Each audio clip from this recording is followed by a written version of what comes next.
Hey everybody, welcome back. This is part 20 of the processing tutorial. So what we did in lesson 19 was we kind of went over all this code again, and I took out some curly braces to shorten things up a little bit. I took it out here and I took them out here. Back here what I did is I talked about this array list and how with array list you actually have a type and that this is the type of the type array list. So not only is array list a type, it's a class that creates an object. In this case, ants, and ants is the object that's our array list. It's an array list object, and this array list can actually have a type, meaning that you can only put ant objects inside this array list. I could take this off, but what I said was if you do that, then you're going to have problems with this get statement down here because you're getting things out and it doesn't know what you're taking out. It could be any type of object or any type of primitive. And not all of those obviously are going to have a draw ant method. The other thing we did was I changed some of this in here. I talked about how I could turn this initializing my p vector into one line as opposed to 3 lines of code. And then I adjusted these values a little bit to give the ants more realistic movement. And what we got eventually was this. And this really hasn't changed from the last 2 lessons. Uh, it's just the same 10 white ellipses moving around, and they're kind of moving in an insect or ant-like manner. But what we want to do, and what we're going to do in this lesson, is we're going to actually use images, and we want these white ellipses to turn into ants, and we want those ants moving around the screen. And the other thing is we're going to want them facing the correct direction. So notice these, I mean, they're just ellipses, they're circles, so you can't tell which way they're actually headed unless you look at their movement.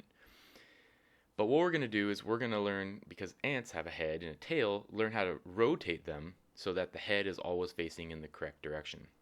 Now you're probably thinking, that sounds really easy, but it's actually slightly more difficult than you might think. Alright, so that's what we're going to do in this lesson, but I'm not going to start doing it in this code because just like in other lessons, I want to focus on that actual idea first, and then we'll take that code and we'll move it back in here so we get something that we want. All right. Okay. So now let's head over to this little project, and you can just create anything you want. I called mine images. You can call it whatever. You're gonna need a setup 600 by 600 and a draw method. Now, first thing we're going to do is we're going to learn how to load an image and put an image on the screen. And when you declare an image, you use what's called pImage, and I'm going to make a pImage object.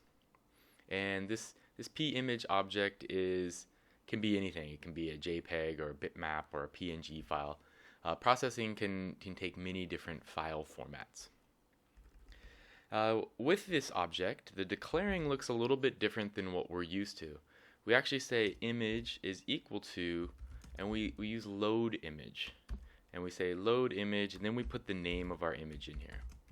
So I'm calling this ant PNG, and when you do this, you actually need an ant PNG file in the same directory as your PDE file. That's where it's going to look for it. You also can create a data file, and this stuff will be in there. But if you keep it here, it should work just fine. If you're having trouble accessing the PNG file using this code here, then you can use an absolute path, meaning you can write, like C:/my processing, wherever your stuff is, and go ahead and get the file out like that. You're going to want to actually either use forward slashes or use the double slash because a slash is an escape character, something we haven't talked about, but just use double slashes. So you do like processing / my project / ant.png, something like that. Should look kind of like that. You don't have an ant.png file probably, but if you go to my website, you can download one. And if you look here, I mean, all my file is just this. It's just a small graphic. It's about 20 by 40 pixels or something, and the background is transparent. So this is a PNG file which allows transparent backgrounds.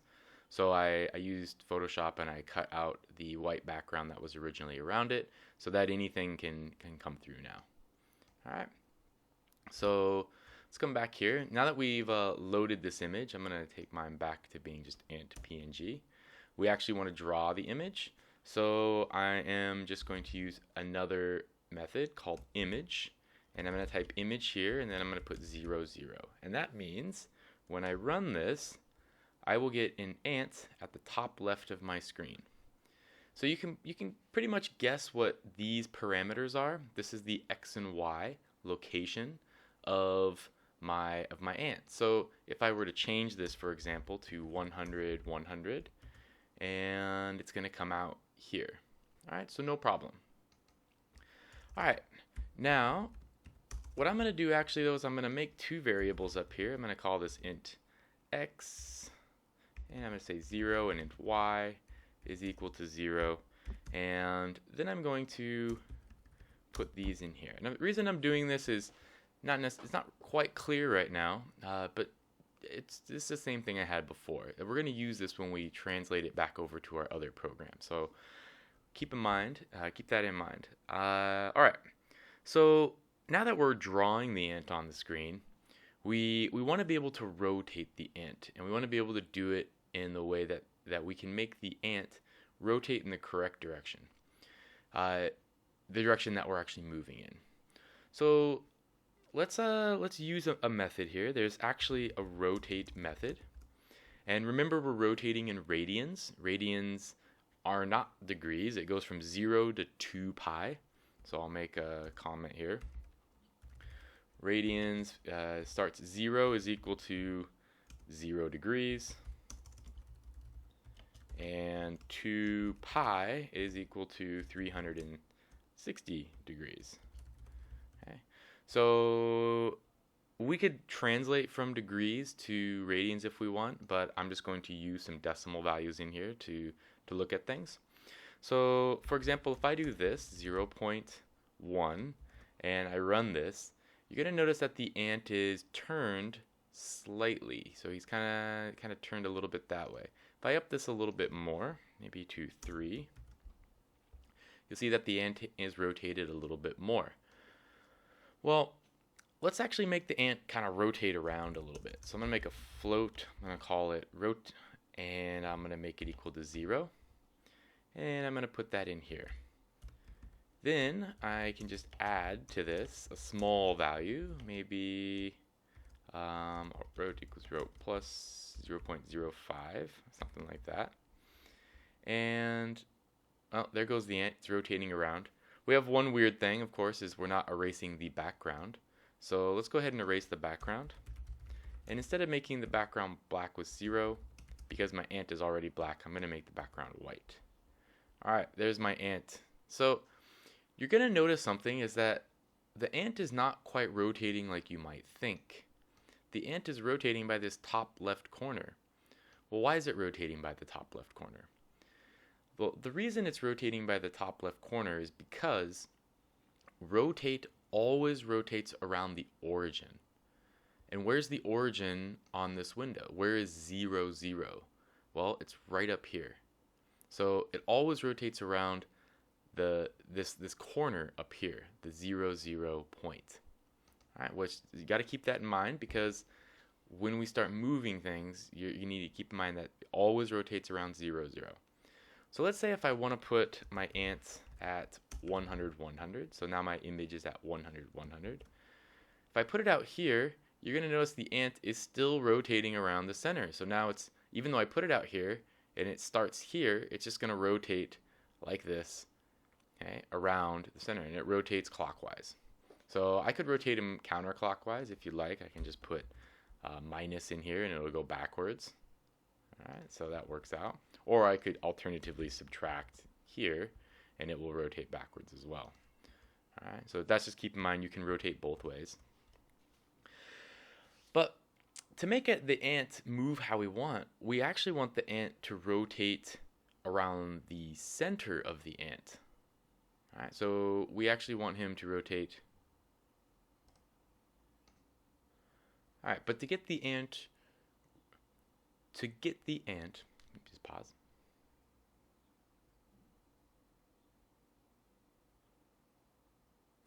So to get the ant rotating how we want, we want to rotate the ant not around here, we want to rotate the ant around the center of the ant. So let me pop over here. So if we're moving it out X and Y, we don't want to rotate around the top left corner, which is what it's doing right now, of my actual ant. Notice if I bring this ant back to 0, 0, and I'm still rotating there, it rotates around the top left corner. That's because this X and Y for the image are, you draw from the top left corner. So if you're imagining the box that is our ant, this box here, you're actually rotating, let me zoom in here, you're rotating about this point. This is the center point where the blue dot is centered. That's what we're rotating about. We want to rotate about this point right here. The problem is, one, our ant is drawn all the way out in X distance and Y distance from the center, from the origin. And in addition, we aren't rotating about the top left of this image. So how can we rotate the ant so that it's rotating around the center of it? Well, one way is to move this ant all the way to the center and then rotate. So for example, I could use this and I could say minus image dot width divided by 2 minus image dot width or dot height divided by 2. And if I run this, you're going to see the ant is now rotating about its center. The only problem is it's still stuck up here in the corner. All right, so let's take a look at what I did here. I said that I want to go from 0, 0, and I subtracted the distance, half the distance of the width of my image and half the distance of the height. That means I subtracted this and this. So I moved the ant from here to the corner and I subtracted their location so that the center of the ant now matches the origin. So the center of my ant right here, I had moved it so it's now 0, 0. All right, so it could be a little, I'm sure that's a little bit confusing, but play around with it, you'll get used to it. All right, so now that I've moved the ant to the center, what do I need to do now? Well, I need to find a way now to actually move the ant to wherever I want on the screen. All right, so maybe you're thinking about this. All right, well, I've drawn it already here. I'm drawing it with this image method, and I'm rotating it here. How can I move this ant wherever I want? Well, there's a method called translate, and translate takes an image and moves it to a location that you want. So I'm going to show you how it works, and then I'm going to show you why the what I'm doing is really not the best. So let's say I want to move it to 100, 100. That means move 100x and 100y, and go. So now, notice it's still not going to draw there. I haven't translated anything, because translate only affects the things that come after it. And right now, image is going after translate, so it's not going to work. All right, so you say, okay, well that's good. Let's just move this right up here. Let's do that. And what you're going to find is you get back to the same issue of this ant going around and around and around. All right, so how do we do this? Well, the trick is you want to translate to the center, to the origin, rotate, translate back to where you want to draw, and then draw the image. Okay, so why does that work?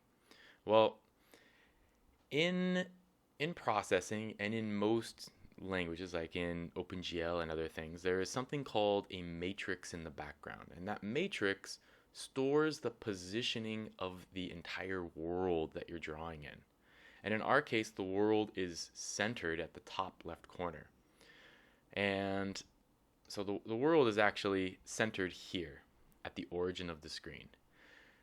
Instead of moving this guy to the origin, what we want to do is temporarily move the origin of the entire world to the center of my image. So I go here, then I rotate the world that I'm currently in, and then I move the origin back to where I'm at, and then I draw the image.